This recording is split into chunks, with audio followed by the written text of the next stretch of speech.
To preview files, hover over them. This displays the plasmid map as well as the known details.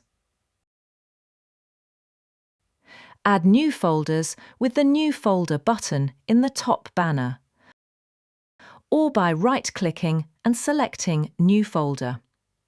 You can drag and drop files into a folder or copy-paste them.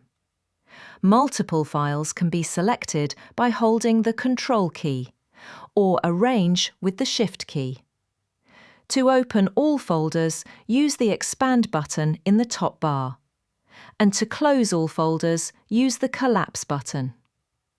To delete one or multiple files or folders, select the desired files or folders, then right-click and select Delete, or press Backspace on your keyboard.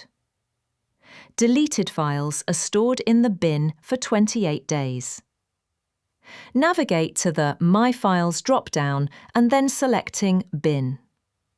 Restore files by selecting them and clicking Put Item Back.